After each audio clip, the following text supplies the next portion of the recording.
Everyone, welcome to my new blog. এর আগে একটা কমিউনিটি পোস্টে আমি বলেছিলাম এরপর স্টাডি ব্লগ আসবে। তো এটা basically late night study blog. এর জন্য আমি স্বপ্ন সুপার শপে এসেছিলাম, কারণ এই দিক দিয়ে আমি যাচ্ছিলাম। তো ভাবলাম কিছু স্ন্যাক্স আইটেম কেনা যাক। তো এই ডায়েরিটা আমার অনেক পছন্দ হয়েছিল এখান থেকে। স্বপ্নতে আগে ভিডিও করা অ্যালাউড ছিল না, কিন্তু এখন ভিডিও করলে কিছু বলে না। তো আমি একটু ভিডিও করেছি। তো যদিও আমার অনেক শাই ফিল হয় বাইরে, এজন্য দু একটা ক্লিপ নিয়েছি। তো আমি 12টার দিকে পড়তে বসেছিলাম, আর ওই ঘড়িটা নষ্ট, এজন্য ওখানে 1টা বাজে। তো ফার্স্টেই ইংলিশ ফার্স্ট পেপার নিয়ে নিলাম।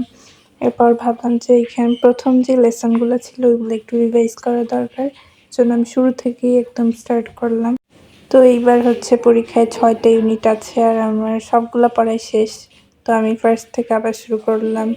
আর বইয়ের মধ্যে আমি যেই সব ওয়ার্ড জানি না মিনিং, এরপর গুগল থেকে আমি এগুলা সার্চ করে জেনে নেই, আর নাউন অ্যাডজেক্টিভ এগুলা কিনা এটাও জেনে নেই, বিকজ এতে করে আমার ইংলিশ ওয়ার্ড মিনিং অনেক ইমপ্রুভ হয়।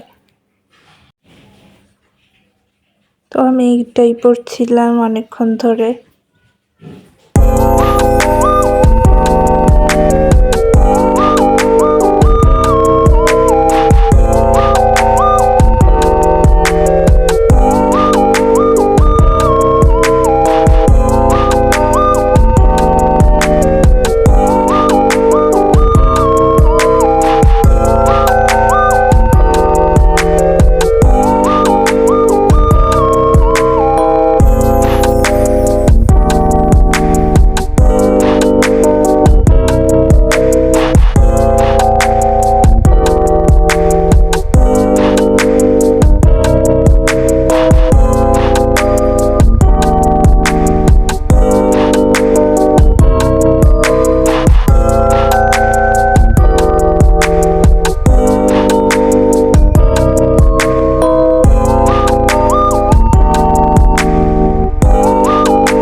তো এই সময় আমি ডিস্ট্র্যাক্টেড হয়ে গিয়েছিলাম। তো এরকম আমি আজগুবি কাজ করছিলাম। এরপর ভাবলাম যে এজন্য আমার একটু অন্য কিছু পড়া উচিত। এরপর আমি মডেল কোয়েশ্চেন সলভ করতে লেগে পড়লাম। তো ইংলিশ আমি এইভাবেই পড়ি, শুরুতে বই পড়ি, তারপর মডেল কোয়েশ্চেন প্র্যাকটিস করি।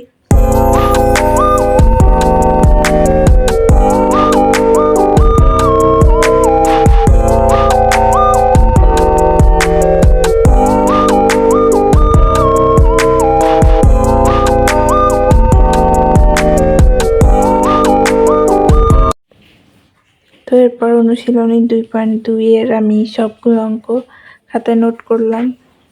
এর আগে আমার করা হয়েছিল, ওইগুলা গুছানো ছিল না, এর জন্য আমি শুরু থেকে বেসিক যেসব সূত্র ছিল ওইগুলা লিখলাম। তারপরে অনুশীলনীতে যেসব ম্যাথ ছিল সবগুলা করলাম। যদিও আমি নোট করার একসাথে যাতে থাকে এইভাবে করেছি, অত ডিজাইন করে করি নাই। অনেকে অনেক টাইম ওয়েস্ট করে নোট করে, ওইভাবে আমি করি না। আমি একবার ম্যাথ প্র্যাকটিস করা হয়েছে, একবার খাতায় তুলে ফেলি, যাতে টাইম ওয়েস্ট হয় না। আর আমি অত কালার পেন দিয়ে ডিজাইনও করি না।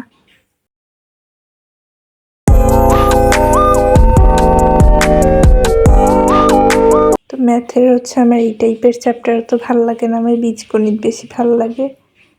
এইসব মুনাফার হার সংক্রান্ত এটা তো মানা যায়, কিন্তু নর্মাল যেসব পাটিগণিত থাকে ওগুলো আমার ভালো লাগে না। এরপর আমার মাঝরাতে অনেক ক্ষুধা লেগে গিয়েছিল, এই জন্য আমি পাস্তা রান্না করছিলাম। যদিও আমি ভালো পারি না, শুধু সিদ্ধ করে ডিম দিয়েছিলাম, আর কিছুতেই নেই। আর যাতে সবাই জেগে না উঠে, এজন্য আমি আস্তে আস্তে এটা রান্না করছিলাম। পাস্তাটা অনেক মজা হয়েছিল আসলে, যেহেতু আমি বানিয়েছি তাহলে তো মজা হতেই হবে। আমার রান্নার প্রশংসা তো আর কেউ করবে না, আমার নিজেরই করতে হবে। এরপর সমাজ পড়তে নিয়ে নিলাম। সমাজে আমার প্রায় সবই শেষ, এর জন্য ভাবলাম যে কোচিংয়ের যে এইচডব্লিউটা ছিল ওটা করি। তো এরপর আমি ওইটাই করার জন্য আমি আবার শিফট করেছিলাম খাটে, কারণ আমার টেবিলটা আর ভালো লাগছিল না। এরপর আমি একটু কেক খাচ্ছিলাম, আর এই কেকটা আসলে অনেক মজা ছিল। আর এটা একটা চকলেট, বাংলাদেশি ব্র্যান্ডের, তো তোমরা সবাই চেনো যে ফন্ডালো।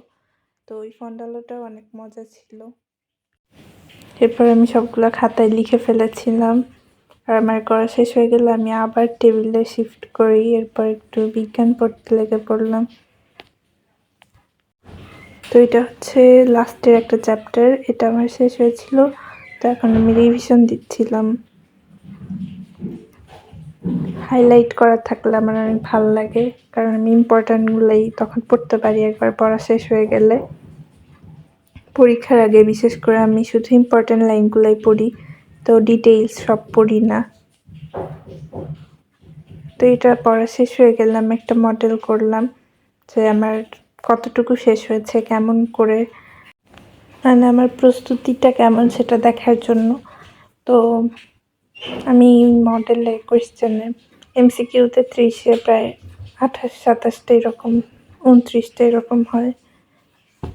তো এরপর আইসিটি ক্লাস করছিলাম একটু, কারণ আইসিটি আমার একটু বুঝতে সমস্যা হচ্ছিল। তো তোমরা আবার মনে করতে পারো যে আমি এসিএসে পড়ি, আসলে পড়ি না, এটা ফ্রি ক্লাস ছিল এজন্য দেখছিলাম। তো এইসব করতে করতে অনেক বেজে গিয়েছিল, তো আমি এরপর আর একটু মজু খাচ্ছিলাম।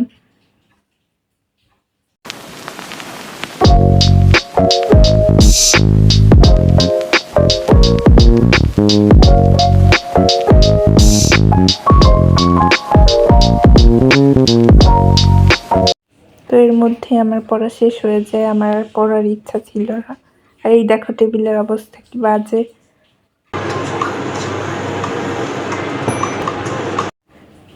তো 4টার দিকে হলো আমি উঠে যাই পড়া থেকে, আর এখানে আমি ড্রামা দেখছিলাম।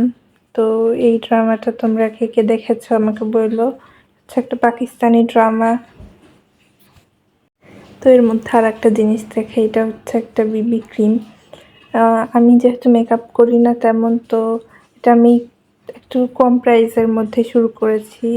এই বিবি ক্রিমটা কম প্রাইসের মধ্যে ভালোই বলা যায়। তো এটা ইউজ করেছিলাম, এটা ভালোই একটা টেক্সচার দেয়, অত তোমার স্কিনটাকে অত ব্রাইট করে না। তো আজকের ব্লগটা এই পর্যন্তই। আল্লাহ হাফেজ। আর সবাই একটা লাইক দিয়ে দিও ব্লগে।